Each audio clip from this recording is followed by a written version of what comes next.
Well, this year has been a tough one for a lot of people, and that's why now is the perfect time to remember that the gift of a good meal can mean everything. One of the biggest benefits of hunting is being able to have a freezer full of meat. And while it's always good to remember there are those in need throughout the year, the holidays tend to be the time we think of them the most. Food insecurity in our state's become a year-round problem, so we don't really necessarily see an increased demand per se during the holidays. But it is sad in the sense that it doesn't feel like a holiday if you're hungry, and that's something we talk a lot about at the food bank. Just like everyone and everything else, 2020 for the Maryland Food Bank has been a year like no other.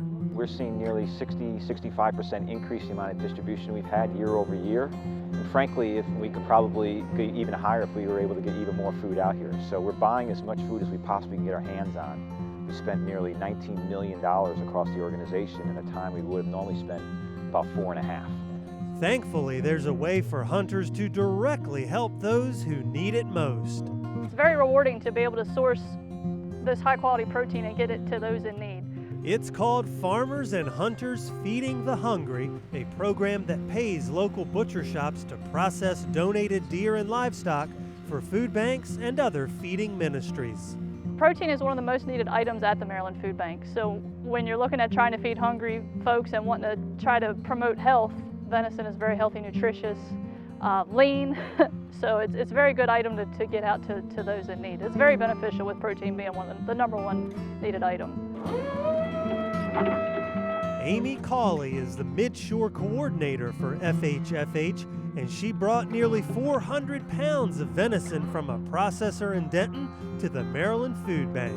And with one deer able to provide about 160 to 200 servings, this is a rather sizable donation. FHFH butchers have the option of where they want to donate. So they may donate here, they may donate to churches in their towns, or communities, food pantries, soup kitchens. They have the choice of where they want to donate.